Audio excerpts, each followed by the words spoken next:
At my cousin Tessa's engagement dinner, she raised her glass, looked right at me, and said, "I hope I never end up like her, single with a kid." The room erupted in laughter. Not polite laughter, real, hard laughter, like she'd said the funniest thing all night. My Uncle Reuben clapped the table and added, "Men don't want used goods. That's just how it is." Even my own mother let out a little chuckle as she reached for the wine. I sat there frozen, my face hot, heart pounding, trying to act like it didn't matter. But then something unexpected happened. Dylan, Tessa's fiancé, stood up. He didn't smile. He didn't say anything at first. He just walked slowly across the room toward me. The laughter died. Chairs stopped shifting, forks paused midair. Every single person turned to look. And then Dylan said, "I think they should know something." The room went dead silent. I got the invitation a month before the dinner. Cream-colored cardstock, gold lettering, perfectly over the top. "Join us to celebrate the engagement of Tessa Rowan and Dylan Hart." I stared at it for a long time before putting it down next to a stack of unpaid bills. Tessa and I hadn't spoken in more than 6 months. Not since she made a joke at a baby shower about how I collected diapers and bad decisions. I laughed then, to keep the peace, but it sat in my stomach like a stone. I wasn't sure I could sit through an entire evening surrounded by people who still looked at me like I was some teenage cautionary tale. Even though I was 32, raising my son on my own, working 2 jobs, and keeping our little apartment afloat with late-night freelance gigs and prayer. I almost didn't go, but my mom called me 3 times the day before. "Tessa's family, Soraya. Just smile, eat a little, show your face. It's one evening." She didn't say it out loud, but I knew what she meant. Don't cause a scene. Don't make anyone uncomfortable. Blend in. So I found the nicest dress I had, which was 2 years old and just barely zipped. I borrowed shoes from my neighbor. I let Milo pick the necklace I wore. He chose a little silver heart that he said looked like his. When we arrived, I could already feel the tension tucked behind the floral arrangements and fake hugs. The restaurant was upscale, private room, low lighting and soft music, expensive wines lined up like trophies. Everyone wore elegance like armor. Tessa floated across the room in a fitted silk dress and too much perfume. She kissed me on the cheek like I was her distant aunt. "I'm so glad you came," she said, with a smile that didn't reach her eyes. "Did you bring a +1? Or just Milo?" "Just Milo," I said. "Oh," she said, and turned to greet someone else. Milo was sent to the kids' table with a coloring book and chicken tenders. I was seated near the end of the long, white-draped table between my mother and Aunt Valerie, who spent the first 10 minutes showing me pictures of her dog's Halloween costumes. I scanned the table. My Uncle Reuben, Tessa's dad, was already 3 drinks in. My mom looked like she'd been trying to stay invisible since we walked in. Across the room, Dylan stood quietly by the bar, talking with his younger brother. I noticed how he kept checking his phone, how his smile looked forced. It was clear who the room was for. Tessa was glowing under the attention, working the crowd with practiced charm. She always knew how to make people laugh. When the appetizers came, my mother leaned over and whispered, "Just keep your head down. You look nice. Nice. Not beautiful, not strong, just nice." Like that was the highest compliment she could give. I nodded. I tried to enjoy the food. I tried to breathe through the awkward silences and the occasional pointed looks from relatives who still thought my son was some stain on the family tree. I made small talk, laughed when expected, and passed the butter, but inside I was holding my breath. I didn't expect kindness, not really, but I didn't expect what came next either. When the main course was cleared and glasses were refilled, Tessa stood up. She raised her champagne and tapped her fork against the glass. She waited for everyone to quiet down.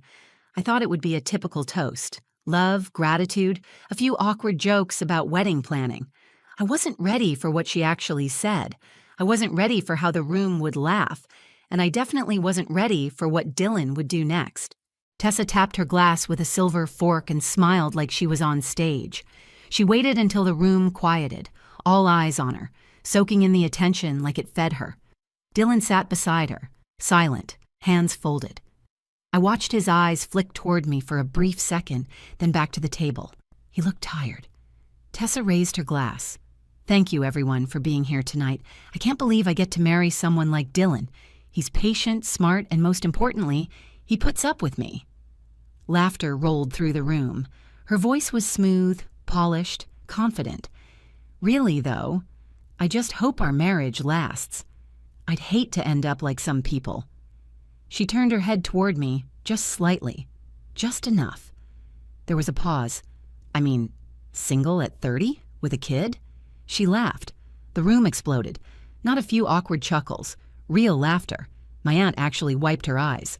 Reuben slapped the table, wheezing from his own joke before he even said it. "Men don't want used goods," he said. "That's just how it is. You can't trade in a dented car and expect full price." My stomach dropped. I looked to my mother. She gave a weak smile and reached for her wine. I wanted to vanish. I stared at my empty plate, my hands in my lap, gripping my napkin so hard it wrinkled into a knot. I could feel every eye glancing toward me. Not long enough to count as confrontation, just long enough to confirm the punchline. I was the punchline.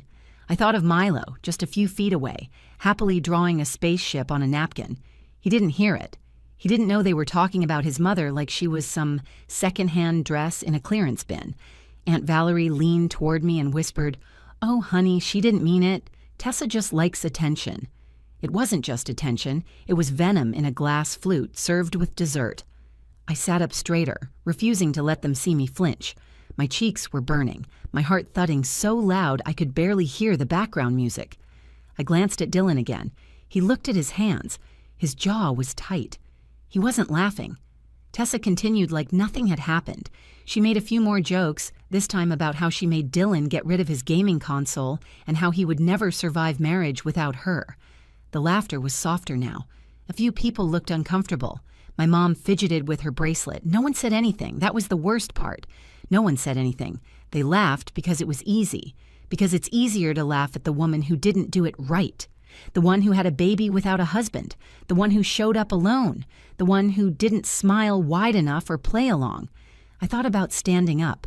I thought about grabbing Milo, saying something sharp and walking out. I had the words on the tip of my tongue. Something like, "At least I raised a human being while you were still uploading bikini photos for validation." But I didn't say anything. I swallowed it. I sat there and let the heat climb up my chest and into my ears. I took a deep breath and reminded myself that I was here for one night, that I would go home, tuck Milo in, and not give any of these people another thought. Then Dylan stood up. He didn't say anything at first. He just pushed his chair back and walked around the table. Everyone stopped. Tessa blinked. Reuben reached for his glass. My mother stared at her lap. Dylan walked all the way down to where I was sitting. The sound in the room flattened, like all the oxygen had been sucked out.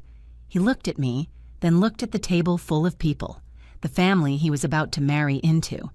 And then he spoke. "I think they should know something," he said. No one moved. No one laughed. In that moment, everything shifted.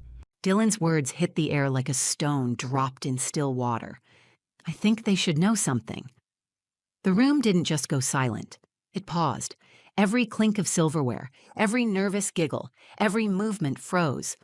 My cousin Tessa blinked, confused, unsure if this was part of some surprise toast she hadn't approved. My Uncle Reuben lowered his glass. My mother turned slightly in her seat, finally looking at me instead of past me. I couldn't breathe. Dylan was standing directly beside me now, not behind me, not halfway across the table, right beside me. Close enough that I could see the way his jaw was clenched. I expected more humiliation. Maybe he was going to agree with them. Maybe he was about to say something I'd never recover from.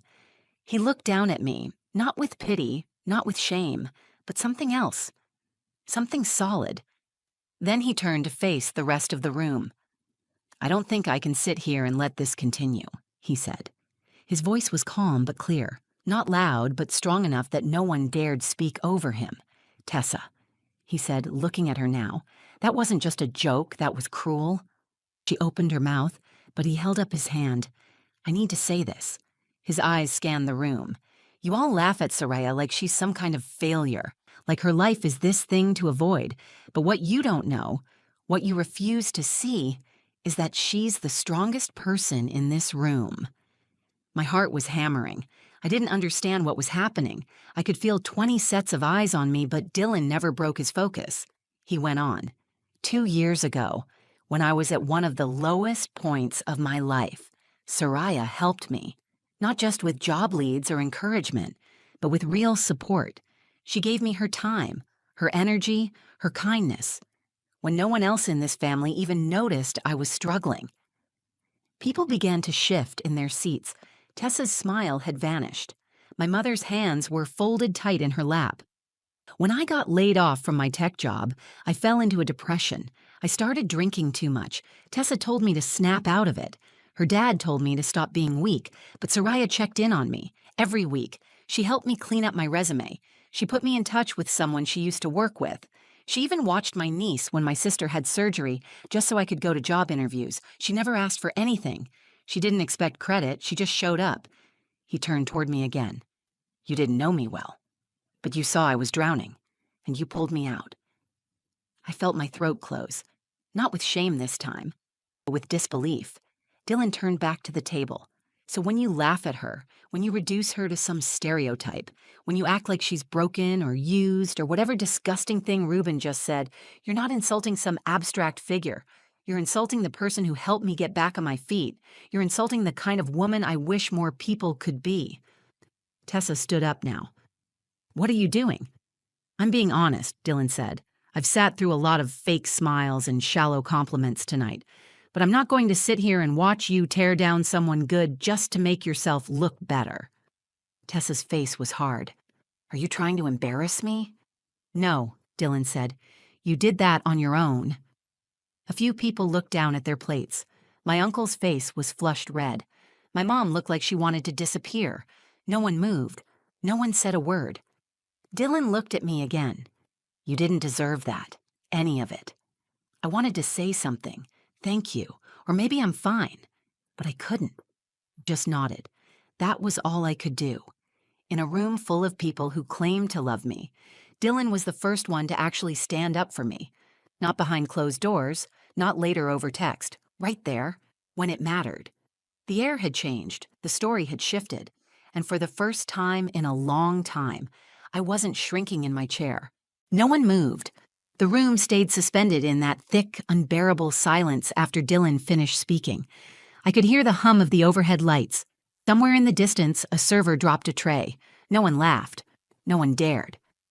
Tessa was still standing, staring at Dylan like he had slapped her in front of the entire family. Her cheeks were flushed, but not from embarrassment. This was rage, pure and sharp. She looked around the table, searching for someone to save her, to back her up, to redirect the spotlight. But no one spoke. Uncle Ruben shifted in his seat, then finally muttered, "He's just emotional. Don't take it so seriously."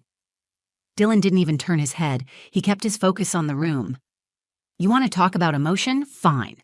Let's talk about what it actually takes to raise a child alone, to hold down 2 jobs, to show up for someone when it's not convenient. That's not emotion. That's strength. Tessa crossed her arms. Are you trying to say you have feelings for her? Dylan looked at her like he didn't recognize the person in front of him. I'm trying to say I admire her. I respect her. And maybe if you spent less time performing perfection and more time listening, you'd understand why that matters. The words landed harder than anything he'd said before, because it wasn't just about me anymore. It was about truth. It was about someone standing up in a room full of people who had built their self-worth on hierarchy and polite cruelty, and finally calling it out for what it was. My mother opened her mouth, then closed it. She looked at me with something like guilt, like recognition that maybe she had failed me too. For years, she had told me to keep quiet, to forgive, to smile through it. Maybe she was seeing for the first time how deeply that silence had cost me. I didn't expect an apology. Not from Tessa, not from Ruben, not even from my mother. I wasn't waiting for redemption. But I could feel the shift. Something cracked open. Then Dylan turned fully toward me. He didn't touch me. He didn't reach for my hand. He simply stood there with the quiet kind of presence that felt like protection without possession. You deserve better than this, he said. I met his eyes. I didn't look away. Not this time. I stood up slowly. My hands were steady now. I looked down the table and saw a room full of people who had spent years defining me by the one thing they disapproved of. as if one chapter of my life had erased every other page. I saw Tessa, furious but silent. I saw my mother, finally speechless. I saw Reuben trying to shrug it off with another sip of wine, and I felt no fear. I turned to Milo, still happily drawing spaceships at the kids' table, untouched by the storm. He looked up and smiled at me. I smiled back. "I think we're going to head out," I said to no one in particular. I wasn't asking permission. I walked to Milo, helped him gather his crayons, and picked up the picture he'd drawn, a little rocket ship flying toward a sun with big uneven rays. He handed it to me like it was gold. "Did you have fun, baby?" I asked. He nodded. "Are we going home?" "Yes," I said. "We are." Dylan stepped back, letting me pass, but he gave me a slight nod as I walked by. It wasn't a goodbye. It was a message. You were seen. You mattered. You weren't wrong to stand tall. As I reached the door, I looked back once. No one was laughing anymore. Tessa sat stiff in her chair, her lips pressed into a line. Reuben scrolled his phone like nothing had happened. My mother stared at her glass, her fingers trembling just slightly. I didn't need an apology. I didn't need approval. I had told the truth by simply existing, by not shrinking, by not leaving in shame. And Dylan had backed that truth in front of everyone. That was enough.